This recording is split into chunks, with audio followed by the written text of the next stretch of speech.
혹시 이 그림을 보신 적이 있으십니까? 아마도 한 번쯤은 보셨을 것입니다. 사실 이 그림은 현재 독일의 뉘렌 박물관에 소장되어져 있는 알브레히트 듀러의 기도하는 손이라고 하는 작품입니다. 또 다른 별칭이 있기는 한데 사도의 손이라고 하는 별칭이 붙어 있기도 합니다. 이 그림에는 사연이 있습니다. 미술을 공부하고자 하는 두 젊은이가 있었습니다. 그런데 이 둘은 너무나도 가난했습니다. 그래서 공부를 할 수 있는 경제적 형편이 되지를 못했습니다. 둘은 약속을 했습니다. 하나가 먼저 공부하면 다른 하나가 학비 뒷바라지를 한다. 그래서 먼저 공부한 친구가 공부를 마치면 이제 그 친구가 뒷바라지를 하고 먼저 일을 했던 친구가 또 미술 공부를 하기로 약속을 했습니다. 먼저 공부를 했던 젊은이가 드디어 졸업장을 손에 쥐게 되었습니다. 그리고는 친구가 일을 하고 있는 식당으로 달려갔습니다. 그런데 식당 문은 꺼져 있었고 불은 꺼져 있었고 식당의 귀퉁이 한가운데 그 한 구석에서 친구가 기도하는데 그 기도하는 소리가 들려왔습니다. 하나님, 저는 일을 너무 많이 하느라 그만 손이 굳어버렸습니다. 그래서 이제는 그림을 그릴 수가 없습니다. 그래도 내 친구가 학교를 무사히 졸업하고 화가의 길에 들어서게 되어서 감사합니다. 이제 저의 바람은 제 친구가 훌륭한 화가 그리고 훌륭한 그림을 그리려는 것입니다. 이 기도가 변하지 않도록 도와주세요. 이런 기도하는 것을 친구가 바깥에서 듣게 된 것입니다. 듀러는 흐르는 눈물을 닦을 생각조차 못하고 북받치는 감정을 꾸역꾸역 참으면서 그 친구의 손을 즉석에서 스케치를 했습니다. 화구도 없이 그냥 푸른 잉크로 기도하는 손을 스케치를 했습니다. 자신의 모든 것을 친구를 위해서 포기하고 굳은 살이 박힌 채 기도하는 손. 후에 듀러는 이때를 회상하면서 이렇게 말했다고 합니다. 기도하는 손이 가장 깨끗한 손이요, 가장 위대한 손이요. 기도하는 자리가 가장 큰 자리요, 가장 높은 자리이다. 성관가족 여러분, 기도가 무엇일까요? 역사적으로, 신학적으로 또 많은 사람들, 성인들 혹은 소위 기도의 대가다라고 하는 사람들이 이런저런 기도에 대한 정의를 내렸습니다. 그런데 가장 일반적이고 가장 쉽게 우리에게 알려진 기도에 대한 정의는 기도는 하나님과의 대화이다라는 것입니다. 기도를 하나님과의 영적인 교제 혹은 아니면 하나님과의 사귐이라고 하기도 합니다. 사실 그 맥락은 같은 맥락, 상통합니다.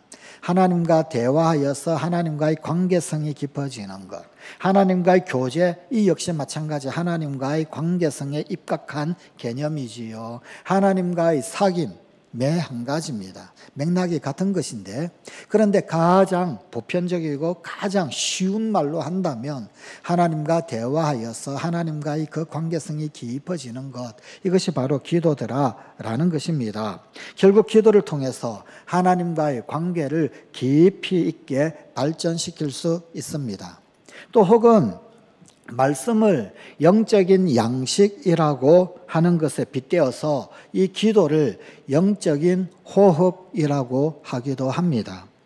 특히 데살로니가전서 5장 17절은 쉬지 말고 기도하라 라고 하는 말씀을 우리에게 전해줍니다. 쉬지 말고 기도해야 한다. 여러분, 우리가 육신의 호흡, 숨을 한번 참는다라고 한다면 얼마나 참을 수 있을까요? 30초 아마도 참을 수 있을 것 같습니다. 1분, 그때부터 조금 힘들지 않을까요? 2분을 참으면 혹은 3분을 참으면 아마도 전문 잠수사들 정도는 참아낼 수 있을런지도 모르겠습니다. 그러나 10분 참으면 그때부터는 질식 혹은 아니면 생명에 큰 위협이 있게 되지요. 육신적인 호흡이 그러하듯이 영적인 호흡 역시 기도, 이것 역시 쉬지 않고 해야 한다라는 거예요. 쉬지 말고 기도하라. 육신적 호흡을 잠시 쉬게 되어지면 생명에 심각한 위협이 오듯이 영적 호흡인 이 기도를 잠시 쉬게 되면 우리 영이 치명상을 입게 되더라. 그래서 쉬지 말고 기도해야 한다는 거예요. 순간순간 기도해야 한다라는 겁니다. 지금 예배 드리고 있는 이 상황 가운데서도 또 다른 우리의 영 한편은 하나님께 호흡을 하고 기도를 하는 것이더라. 그런 말입니다. 그래서 쉬지 말고 기도를 해야 합니다. 성경 말씀 가운데서 시편 62편 8절은 기도를 이렇게 소개하고 있습니다. 백성들아 시시로 그를 의지하고 그의 앞에 마음을 토하라. 하나님은 우리의 피난처시로다. 기도는 하나님 앞에 마음을 토하는 것이다. 아주 훌륭한 정의죠. 시편 말씀은 하나님 앞에 우리의 마음을 토하는 것을 기도라고 소개하고 있습니다. 또한 사무엘상 1장 15절입니다.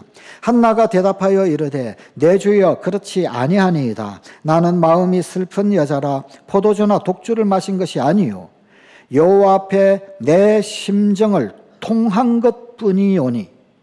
사무엘의 어머니 한나는 기도를 하나님께 나의 심정을 통한 것, 여호와께 내 심정을 통한 것이다 라고 하는 아주 기막힌 기도의 정의를 소개합니다. 이렇듯이 기도는 하나님과의 대화요 영적인 호흡일 뿐만 아니라 하나님 앞에 우리의 마음을 토하는 것입니다. 하나님 앞에 우리의 심정을 통하는 것, 그것이 기도입니다. 이런 기도를 왜 해야 합니까? 우선 기도하는 것이 하나님의 뜻이기 때문입니다. 데살로니가전서 5장 17절 18절입니다. 쉬지 말고 기도하라. 이것이 그리스도 예수 안에서 너희를 향하신 하나님의 뜻이니라. 기도는 하나님의 뜻입니다. 기도는 하나님의 계획입니다. 우리가 기도하는 것, 그 가운데 하나님의 경륜이 이루어지고 나타나더라. 그리고 마태복음 26장 41절입니다. 시험에 들지 않게 깨어 기도하라. 깨어 기도하라. 이 말씀은 명령형으로 되어져 있습니다. 기도는 하나님의 명령입니다. 명령은 해도 되고 안 해도 되는 것이 아닙니다. 명령은 청종만 있을 따름입니다. 명령이 있으면 따라야 할 순종만 있을 뿐입니다. 기도가 바로 그런 명령이에요. 이 기도 명령에 청종하지 못하게 될 때 우리는 시험에 들게 됩니다. 시험에 들지 않게 깨어 기도하라. 기도하지 않으니까 시험에 들게 되는 겁니다. 영적 싸움에 질 수밖에 없습니다. 그리고 우리가 좋은 것을 얻기 위해서라도 기도를 해야 합니다. 마태복음 7장 11절입니다. 너희가 악한 자라도 좋은 것으로 자식에게 줄 줄 알거든 하물며 하늘에 계신 너희 아버지께서 구하는 자에게 좋은 것으로 주시지 않겠느냐. 구할 때 좋은 것 주신다. 우리가 왜 좋은 것 받지 못할까요? 이유는 간단합니다. 구하지 않기 때문입니다. 좋은 것을 바라는 자 기도하라. 좋은 것 얻기 위해서라도 기도해야 합니다.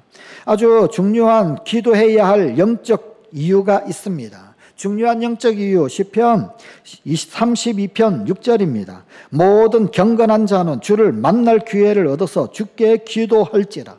모든 경건한 자는 기도할지라. 경건, 여러분 우리가 하나님 앞에 영적 소원 중 하나가 경건이지요. 그런데 경건한 자는 기도한다는 거예요. 기도하지 아니하는 자, 경건하지 아니한 자, 기도하지 아니하는 자, 영적이지 못한 자, 기도하지 아니하는 자, 하나님 앞에 어떤 영성적 축복을 바라보지 아니하는 자, 우리의 경건하게 사는 비결이 기도에 있습니다. 그래서 기도해야 합니다. 무엇보다도 기도하지 않는 것은 죄입니다. 사무엘상 12장 23절입니다. 나는 너희를 위하여 기도하기를 쉬는 죄를 여호와 앞에 결단코 범하지 아니하고 선하고 의로운 길을 너희에게 가르칠 것인즉. 사무엘이 하나님 앞에 결단코 범하지 않기를 원하는 죄는 기도하기를 쉬는 죄였습니다. 나는 이것만은 범하지 않겠다. 기도하지 않는 것, 기도를 중단하는 것, 기도를 쉬는 것, 그것은 바로 죄다. 죄. 이렇듯이 기도는 하나님의 뜻이고 하나님의 명령입니다. 뿐만 아니라 우리 개인적으로도 우리가 좋은 것 얻기를 원한다라고 한다면 기도해야 합니다. 기도할 때 좋은 것을 얻게 됩니다. 혹은 경건하게 사는 비결이기에 기도해야 하고, 무엇보다도 심지어 기도하지 않는 것은 죄이기에 기도의 중요성을 아무리 강조를 해도 모자람이 없습니다. 그렇다면 우리의 기도 내용은 어떻게 기도해야 합니까? 어떻게 기도하면 좋을까요? 사실 기도에는 그 정해진 방법이 있지는 않습니다. 뿐만 아니라 그 내용의 한계도 없습니다. 제한이 없습니다.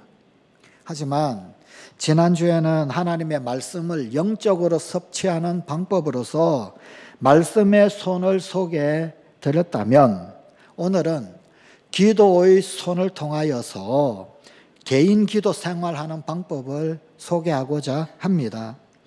말씀의 손과 마찬가지로 이 기도의 손도 각 손가락에 우리가 할 수 있는 기도의 종류들이 있습니다. 그 기도 종류들을 살펴보므로 기도하는 습관을 안내받을 수 있습니다. 그리고 이렇게 기도함으로써 우리의 기도 생활이 균형 잡힌 기도 생활이 될 수가 있습니다. 그 각 손가락에 부여된 기도의 종류 이름, 찬양, 그리고 또 이 자백, 그리고 감사, 중보, 간구 되어져 있는데 조금 외우기 어려우시죠? 영어 성경의 사도행전을 acts라고 합니다. A-C-T-S. 이 각 영어 첫머리를 따서 워드 플레이를 하면 조금 더 쉽게 외울 수가 있습니다. A, 엄지손가락으로 adoration, 즉 찬양을 뜻합니다. 그리고 C는 검지손가락으로서 confession, 자백을 말합니다. T는 중지 T는 thanksgiving, 감사. 그리고 S는 약지와 새끼손가락, 이 두 가지를 다 S로 보는데 supplication, 간구라고 합니다. 그런데 이 두 supplication 중에서 방향에 따라서 바깥을 향하는 것, 즉 다른 사람, 다른 이들을 위한 간구를 약지에 해당되는 중보, intercession이라고 합니다. 그리고 또 가장 작은 손가락, 새끼손가락, 이것은 자신을 위한 간구, petition이라고 해서 탄원 혹은 청원, 흔히는 간구라고 합니다. 이렇듯이 액츠를 통하여서 우리가 기도하는 습관을 쉽게 들을 수 있고 기도의 손, 비유를 쉽게 이해를 할 수가 있습니다. 먼저 엄지손가락에 해당되는 찬양, 어드레이션 기도입니다. 찬양은 하나님이 어떠한 분이신가, 하나님 당신 자체에 대하여서 하는 기도입니다. 하나님은 이런 분이시다, 하나님은 저런 분이시다. 바로 이러한 찬양 기도의 모범이 구약성경 역대상 29장 11절부터 13절에 아주 잘 나타나 있습니다. 여호와여, 위대하심과 권능과 영광과 승리와 위엄이 다 주께 속하여 싸우니 천지에 있는 것이 다 주의 것이로소이다. 여호와여, 주권도 주께 속하여 싸우니 주는 높으사 만물의 머리이심이니이다. 부와 귀가 주께로 말미암고 또 주는 만물의 주제가 되사 손에 권세와 능력이 있사오니 모든 사람을 크게 하심과 강하게 하심이 주의 손에 있나이다. 우리 하나님이여, 이제 우리가 주께 감사하며 주의 영화로운 이름을 찬양하나이다. 아주 좋은 찬양, 하나님 찬양입니다. 바로 찬양, 그것은 하나님 자신, 즉 하나님 어떤 분이신가, 그분의 성품, 그리고 그분의 그 어떠하심, 그분이 행하심, 그 모든 것들을 기리는 것, 그것을 경배하는 것, 그것을 칭송하는 것, 그게 찬양입니다. 찬양이라고 해서 노래 부르는 것, 그것이 찬양이 아니라 찬양의 진정한 본질은 하나님을 높이 올려드리는 것, 그게 바로 찬양입니다. 그분의 사랑, 능력과 위엄, 하나님의 놀라운 선물인 예수 그리스도를 인하여서 하나님을 찬양하십시오. 검지 손가락에 해당되어지는 기도는 confession, 자백입니다. 자백 기도는 자신의 죄를 하나님 앞에 고하고 시인하는 것입니다. 다시 말하면 내가 지은 죄를 하나님 앞에서 시인을 하고 그 죄를 버리는 것입니다. 잠언 28장 13절입니다. 자기의 죄를 숨기는 자는 형통하지 못하나 죄를 자복하고 버리는 자는 불쌍히 여김을 받으리라. 또 요한일서 1장 9절입니다. 만일 우리가 우리 죄를 자백하면 그는 미쁘시고 의로우사 우리 죄를 사하시며 우리를 모든 불의에서 깨끗하게 하실 것이요. 솔직하고 겸손하십시오. 우리가 죄 없다라고 한다면 그것은 하나님 앞에 거짓말을 하는 것입니다. 하나님께서 우리를, 나 자신을 잘 알고 계십니다. 뿐만 아니라 그럼에도 불구하고 여전히 사랑하고 계시다라고 하는 사실을 결코 잊지 말아야 합니다. 하나님은 우리의 죄를 용서하시기 위하여 준비가 되신 분, 지금도 용서하시기 위하여 기다리고 계십니다. 와서 나랑 이야기하자, 너의 죄 문제를 해결하자, 너의 죄 문제를 처리를 하자, 지금도 준비가 되어 기다리시는 분이십니다. 이사야서 1장 18절입니다. 여호와께서 말씀하시되 오라, 우리가 서로 변론하자. 오라는 거예요. 하나님 앞에 나오라는 거예요. 죄의 문제를 해결하기 위해서 와라. 오기만 한다면 너희 죄가 주홍 같을지라도 눈과 같이 희어질 것이요 진홍같이 붉을지라도 양털같이 희게 되리라. 우리를 눈과 같이 희게 양털같이 희게 그렇게 하시기 위해 준비되신 분, 우리의 죄 문제를 처리하시고자 하시는 분, 오라는 거예요. 오라는 거예요. 주님 앞에 죄를 자백해야 합니다. 하나님을 찬양하고 죄를 자백했으면 이제는 감사의 기도를 할 차례입니다. 중지 가운데 손가락은 Thanksgiving, 감사입니다. 데살로니가 전서 5장 18절입니다. 범사에 감사하라. 이것이 그리스도 예수 안에서 너희를 향하신 하나님의 뜻이니라. 범사에, 모든 것에. 이 기도는 하나님께서 우리에게 주신 모든 것에 대하여 감사하는 것입니다. 그것이 하나님께서 베푸신 은혜이든 나에게 참으로 유익하고 내가 참 즐겁고 기쁜 것이든 혹은 아니면 내 마음에 들지 않는 것이든 범사의 모든 것에, 그 모든 일에 감사하는 것입니다. 찬양과 감사가 참 비슷한 것 같지요. 그러나 찬양과 감사는 다른 것입니다. 찬양은 하나님께 초점이 있어요. 하나님 그분이 어떤 분이신지, 하나님 당신이 어떠한 분이신가, 그것에 대하여서 집중하고 그것을 고백하고 그것을 높여드리고 그것을 기리는 것입니다.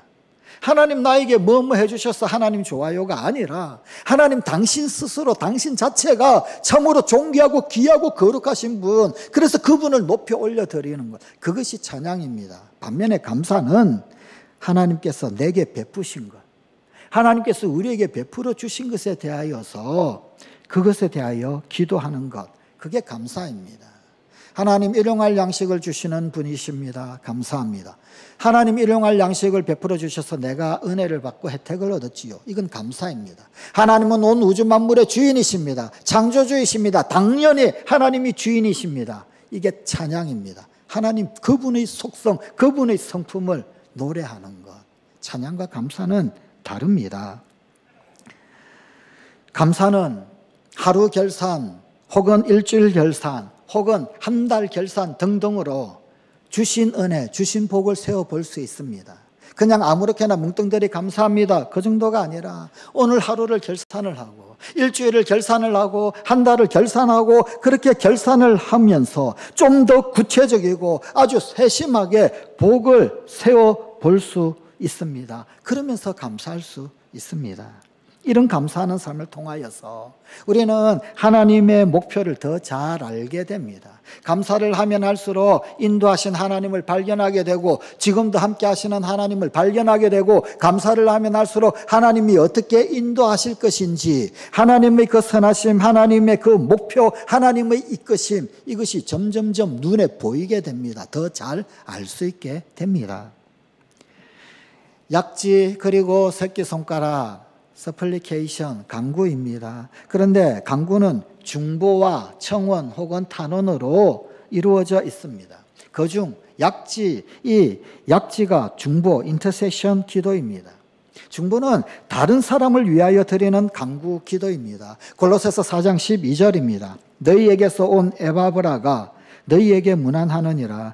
그가 항상 너희를 위하여 애써 기도하여 너희로 하나님의 모든 뜻 가운데 완전하고 확신 있게 서기를 구하나니 에바브라 그가 골로새 교회 그리고 골로새 교인들을 향하여서 항상 애써 기도했다. 항상 애써 기도했다. 그리고 디모데전서 2장 1절입니다. 그러므로 내가 첫째로 권하노니, 첫째로 권하는 것, 이 디모데에게 사도 바울이 처음 권했던 것, 모든 사람을 위하여 간구와 기도와 도구와 감사를 해야 돼. 먼저 중보를 하라는 거예요. 우선적으로 중보를 먼저 하라는 겁니다. 나의 가족, 주변의 친구들 혹은 아니면은 친척들, 좀 더 동심원을 넓힌다라고 한다면 교회, 그리고 또한 목사님, 또 더 동심원을 넓히면 선교사님, 그리고 주님의 일꾼들, 그들을 위해 기도하는 것입니다. 심지어 나를 대적하는 사람들, 그들을 위해서도 중보해야 합니다. 더 나아가 위정자들, 나라의 지도자들, 오늘날 우리가 중보하면서 기도해야 할 것들이 얼마나 많이 있나요? 중보하며 기도할 수 있습니다. 그리고 새끼손가락, 이 새끼손가락에 해당하는 것이 두 번째 강구인 청원 혹은 아니면 탄원, 흔히 강구라고 불리우는 페티션입니다. 이것은 나 자신의 필요를 위하여 하나님께 요청드리는 것입니다.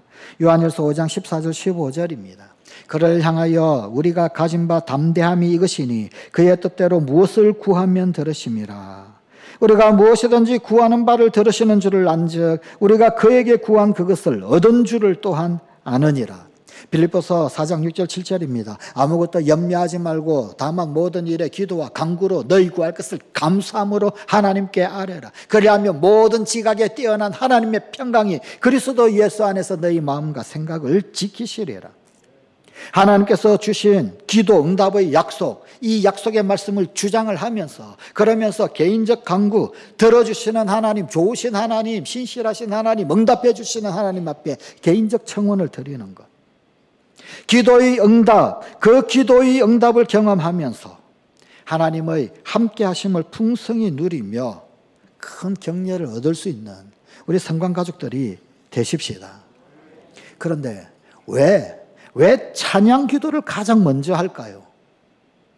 하나님은 우리가 어떠하든지 찬양받으시기에 합당하신 분이십니다. 우리의 처지, 우리의 환경, 우리의 형편, 우리의 상황 전혀 상관없이 그것이 어떠하든지 간에, 심지어 우리가 죄가 있느냐 없느냐, 죄의 구렁텅이 속에 빠져 있느냐, 거기에도 상관없이 이 피조세계의 상황, 형편 전혀 상관없이 하나님은 그 자체로 영화로우신 분이십니다. 그래서 하나님은 늘 찬양, 영광, 존귀를 받으셔야 할 분입니다. 내가 죄가 너무 많아서 하나님 앞에 영광 돌릴 수가 없는데, 아니요, 죄가 있든 없든 하나님은 당신 그 자체로 스스로 영화로운 분이셔요. 그래서 그분 앞에 찬양 드려야 합니다. 내가 어떠한 처지에 있든 어떤 환경에 있든 어떤 형편에 있든 우리의 환경이 어떠하든 불문입니다. 하나님은 그 자체로 영화로우신 분. 그래서 어떠한 형편이든 그분을 찬양해야 합니다. 심지어 무엇보다도 우리가 존재하는 이유, 내가 존재하는 이유가 도대체 뭘까요? 사람의 제일 되는 목적이 무엇인가? 하나님을 영화롭게 하며 영원토록 그를 즐거워하는 것입니다. 내가 존재하는 이유, 내가 지금 여기 있는 이유, 내가 살아가는 이유, 그것은 하나님을 영화롭게 하고 그분을 즐거워하는 거예요. 찬양이라는 거예요. 찬양하기 위해서 지금 여기 있는 겁니다. 하나님 영광 돌리기 위해서 지금 여기 있는 거예요. 그래서 찬양 기도를 제일 먼저 합니다. 찬양을 하나님 앞에 제일 먼저 돌립니다. 모든 것을 차지하고 가장 먼저 하나님을 찬양하는 기도를 합니다. 죄인도 죄의 구렁텅이 속에 있다 할지라도, 악의 구렁텅이 속에 있다 할지라도 하나님을 찬양해야 합니다. 그러면 그 다음은 왜 자백 기도를 합니까? 혹 감사 기도를 먼저 해야 되지 않을까요? 반드시 자백 기도를 먼저 하라, 그런 법은 없습니다. 하지만 자백 기도를 먼저 하는 것이 좋습니다. 시편 66편 18절입니다. 내가 나의 마음에 죄악을 품었더라면 주께서 듣지 아니하시리라. 죄악 품은 마음의 기도는 주님이 듣지 아니하십니다. 하나님이 왜 듣지 않으신가? 죄의 문제가 있더라라는 말입니다. 죄의 문제가 있으면 기도 시작조차 되지 않는 거예요. 죄의 문제가 있다라고 한다면 하나님 들으시지가 않는다 그 말입니다. 죄의 문제가 처리되지 않으면 기도는 출발되지도 못합니다. 죄는 가장 먼저 처리되어야만 합니다. 그래야 기도도 있습니다. 그래서 자백 기도를 먼저 합니다. 그리고 하나님 앞에 감사를 아뢰입니다. 그 후 간구를 아뢰되 먼저 다른 이들을 위하여 중보를 하고 그 후 개인적 탄원, 개인적 청원을 간구하며 아뢰입니다. 꽤 많은 사람들이 오래 기도하는 것을 참 힘들어합니다. 어려워합니다. 그러나 이런 기도의 손을 활용을 하면 우리의 기도가 더더욱 깊어지고 우리의 기도도 오래 할 수 있게 됩니다. 찬양, 자백, 감사, 중보, 청원 이것을 각 1분씩만 한다 하면 5분의 기도인 거예요. 각 5분씩만 한다 그러면 25분, 30분 기도를 훌쩍 할 수가 있습니다. 이런 식으로 우리의 기도의 지평을 넓혀갈 수 있습니다. 전라도 시골에 오영석이라고 하는 소년이 있었습니다. 주일학교 학생이었는데 신앙도 좋고 공부도 참 잘했습니다. 중학교 진학을 하게 되었는데 광주중학교에 합격했어요.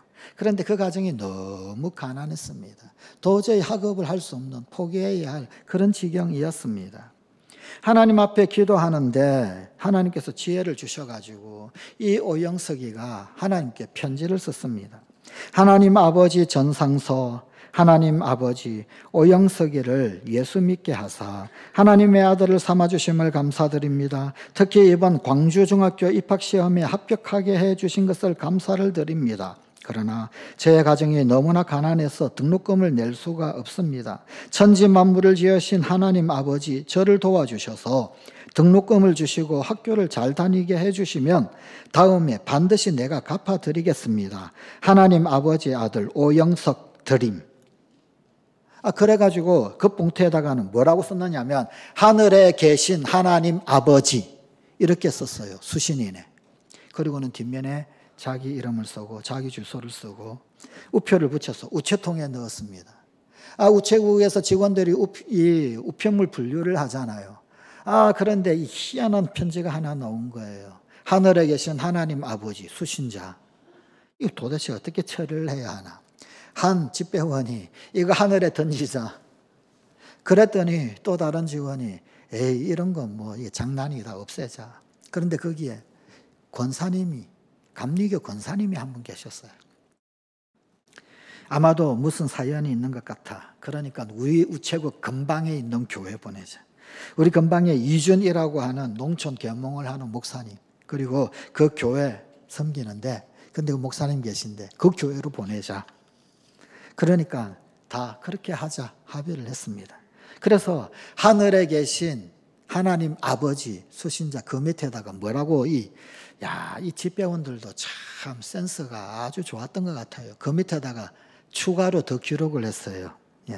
그 밑에 뭐라고 썼느냐면 하늘지국장 이준 목사님 귀하 첨가해서 배달을 했습니다. 이준 목사님이 이 편지를 받았어요. 감동되지 않겠습니까? 크게 감동했습니다. 답장을 했습니다. 하나님 아버지의 아들 오영석에게 너의 편지를 하나님 아버지께서 받으시고 내게 다시 보내주셨다. 그리고 내게 말씀하시기를 너를 도와주라고 말씀하셨다. 염려하지 말고 기다려라. 이렇게 편지를 보내고 며칠 이후에 이준 목사님이 이 오영석이를 데리고 광주중학교에 입학을 시켰습니다. 선교사들 그리고 독재가들 도움을 받습니다. 스위스에 있는 바젤 대학까지 유학을 했습니다. 바젤 신학대학에서 조직신학을 전공을 했습니다. 한국에 돌아왔어요. 우리나라에 돌아와서 신학교 교수가 되었습니다. 이분이 전 한신대학교 총장을 역임한 오영석 목사님이십니다. 사랑하는 성관가족 여러분, 기도응답은 하나님 살아계심에 대한 증거입니다. 주님께 균형 잡힌 기도를 하고 예수님께서 습관적으로 기도하셨듯이 기도의 손으로 기도의 습관을 잘 갖추어가는 그런 우리 성관가족이 되십시다. 그리하여 우리도 나도 하나님 살아계심에 대한 증거가 되십시다. 응답받아 주님 살아계신 증거 되리라. 우리에게 있는 두 개의 영적 손, 말씀의 손과 기도의 손으로 잘 무장되어 하나님 부어주신 복록을 오롯이 누리는 성관가족이 됩시다. 기도하시겠습니다. 참으로 신실하신 하나님, 약속에 틀림없으신 하나님, 지금도 여전히 우리 가운데 함께 하시는 하나님을 찬양합니다. 우리 아버지 하나님, 기도라고 하는 강력한 은혜의 도구, 통로 주셨는데 하나님 살아계심을 확인할 놀라운 길을 주셨는데 이때까지 이것을 사용하지 못한 것들 용서하여 주시옵소서. 그럼에도 불구하고 오늘 또다시 오라고 이야기하자고 해결하자고 우리에게 기도의 통로를 열어주시니 감사를 드립니다. 간구하고 기도하고 응답받는 우리 성관가족들 되게 하여 주시옵소서. 나라와 민족을 위하여 간구하며 기도할 때 우리 하나님께서 응답하여 주시옵소서. 우리의 자녀의 문제를 놓고 우리 주님 앞에 올려드리며 기도할 때 주님 응답하여 주시옵소서. 우리의 삶의 자국자국마다 주의 이름 부를 때 하늘을 달리시며 응답하여 주시는 우리 성관가족들 되게 하시옵소서. 우리 주 예수님 이름으로 기도드리옵나이다. 아멘.